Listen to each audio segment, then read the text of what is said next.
台南西拉雅族人争取正名原住民的身份，已经争取几落10年了。目前已经行到释宪的阶段，甚至这个案件也牵连到其他平埔族群，敢会因为这摆释宪摕到原住民的身份呢？今仔日这个宪法法庭召开监事辩论庭，有几落维族人甲原住民团体上北去到司法院表示支持，认为这原住民的身份伫释宪就当来决定的。不过原民会所有无共款的看法，认为着要另外立专法，才会当互平埔族群有原住民的身份。是啦呀，是啦呀，啊你骨干的。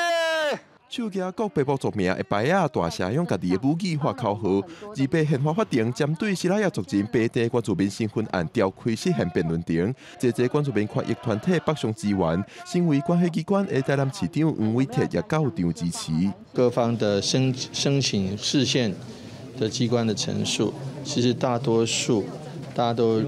认同平埔族，尤其西拉雅族的原住民身份。这摆争议点是《原住民身份法》第2条第2款规定，白地原住民要经过申请登记，才会使得到原住民身份。不过，在几十年前开放登记期间，因为社会环境等等因素，这族人无登记，即马说无路会使重新得到原住民身份。在当时开放登记的时候，没有向户籍所在地乡镇市区公所申请登记为平地原住民。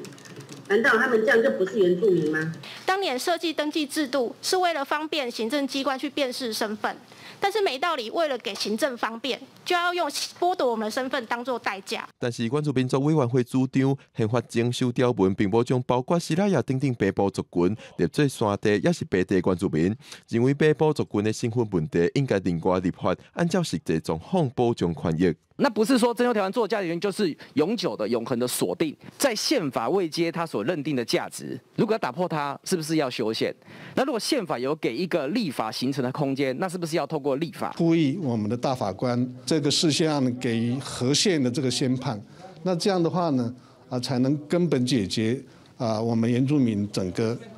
证明的这个问题。原住民团体平埔族人也伫辩论会后召开记者会，批评过去伫高等行政法院，原民会就已经用过修法当作借口拖时间，是无负责任的机关。族人强调，专家学者大部分拢支持因的观点，无应该搁用行政规定限制因的原住民身份。记者郭本林玉凯台北报道。